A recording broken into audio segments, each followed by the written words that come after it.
make it kind of locked in place, you know what I mean? Because it's really tightly fitted in there. But you can tell they didn't really think it through to the greatest degree when it came to coming to the battery strap. So it is a gripe, but I do find that this kind of hits the top of the battery, and this kind of comes in the middle more, say. You kind of go over like this. So it works out well. More of the pressure is actually on this back one than not. Battery mounting. So something that I haven't seen talked about anywhere on this one is that this battery thing, it has I'll try to get into view, it has a little hook right here for you to actually latch the battery onto. And this comes pre-installed like that, which really looks nice. It looks cool out of the box. The problem is when you grab a 5S pack, and let's see if I got one sitting here. I do. No, I have a 4S sitting here.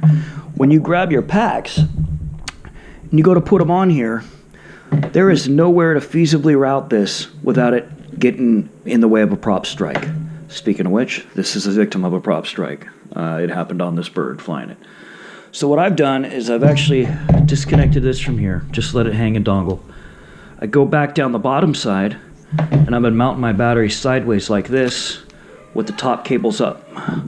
And that lets me go right around the back of this, of the antenna wires, and then the battery connects there.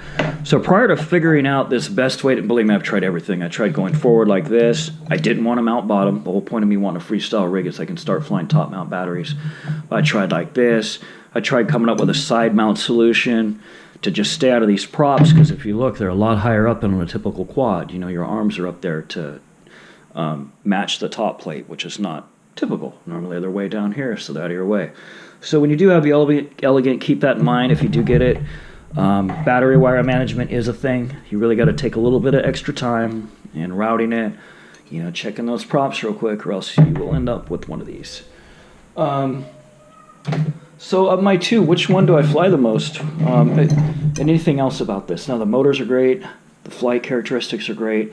I have smacked this into a tree, probably doing, not full speed, but I was probably doing about 40 to 50. Loud enough to make a loud cronk. And then my battery slung. I lost everything. My VTI signal and all that was gone. It just, everything was out.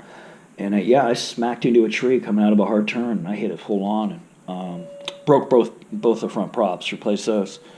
But on that, no issues. Of the two, I kind of lean for the Elegant. And I know that's kind of a shocker for most people looking at these quads, because all the reviews say to get the Mark II.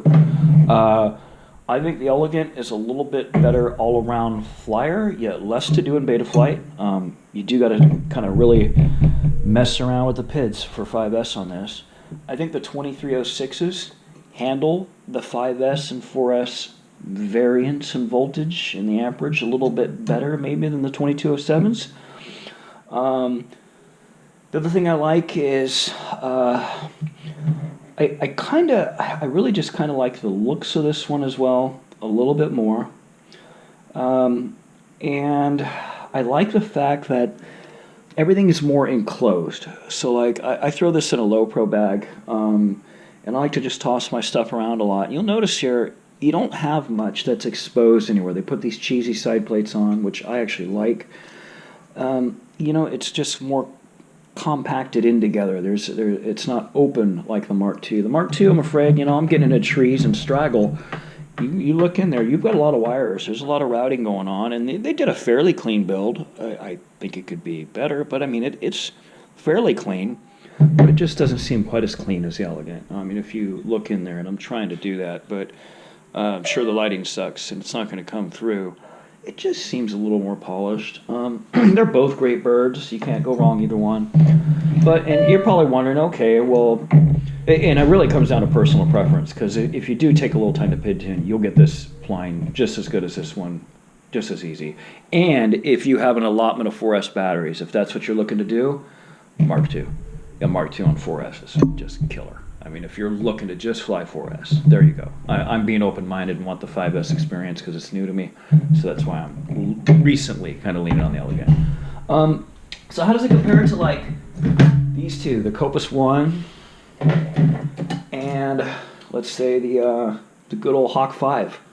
I think it stacks up well. My Hawk, so the Copus one, I had a couple problems with it out of the gate. The RXSR receiver had a broken antenna right from the factory, and it had one of the antenna leads going right up to it, which on that particular receiver aren't snap-on, they're actually soldered. It was actually completely loose, like just a completely bad solder joint. So right off the bat, brand new bird, I had to replace the receiver. And that kind of just takes away that honeymoon feeling you get, when you get a new quad, if you have a problem with it. Kind of felt that way just a little bit in not having the LED working right. I know it's so stupid and minuscule, but just when you have something that doesn't work, it bugs you. You know what I mean? So it's like something you got to get to. The Copus, probably the smoothest flying quad I've ever flown. A little bit underpowered. Like this Elegant Mark II will just rip it. It's way more powerful motors. The Hawk 5.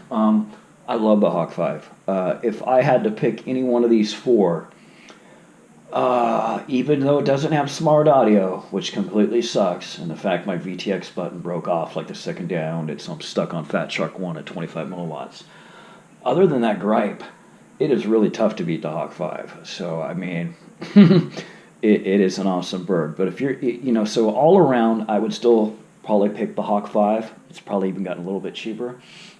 But if you're looking for a freestyle setup, the Hawk 5 is more for racing. If you're looking for a legitimate freestyle setup, something with some girth, believe me, when you put a battery on here, especially a 5S, either one of these two, this turns into a heavy machine. There's nothing light about this. The Hawk 5 is leaps and bounds lighter.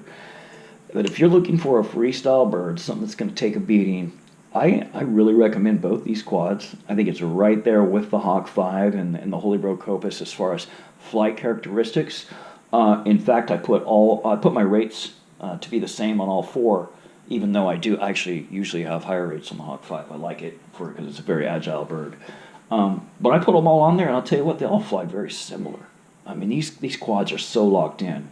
Ever since it came out with like F4s and stuff, and now F7s, they just fly great. So I hope this has helped you guys. If you have any questions, leave them down in the comments. I'm happy to answer. Sorry for rambling on.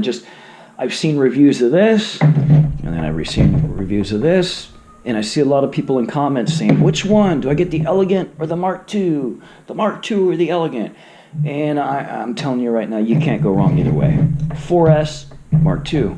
5S, probably get the lean of the Elegant. And all around, I kind of lean on the Elegant just because of the looks. It's such a corny thing to go from. From a performance standpoint and all that, you can't go wrong either way. It's right there with the Hawk 5 and other ones like the Holy Bro as far as performance goes. I know a lot of you guys are building custom builds off these frames and are having pretty good luck. So, yeah, great job, GepRC. Definitely, you get a premium experience from them. You open up the box, there's a lot of goodies in it. It's well documented. You get some documentation with it. You get a lot of good stuff, and you can't go wrong with either one. And they even give you a little antenna for your goggles, which isn't really good, but it is what it is. Even little skid pads for the bottom here. Yeah, I hope this has helped. I'll keep putting flight footage up. I'm going to start flying the Mark II more. I just really been working on those 5S PIDs. That's why I don't have much up with it. But I might do a follow-up video in like 2 or 3 months to just do a durability review. Hey, how are these really holding up and stuff? Because I've only had these for a short time now. So in a few months after I've had them for some time, I'll put a durability review up. That'll really kind of say a lot about GepRC and how well these quads are built, because I guarantee I'm going to crash them quite a few times. Thank you so much for watching. All right, guys. Talk to you later. Bye-bye.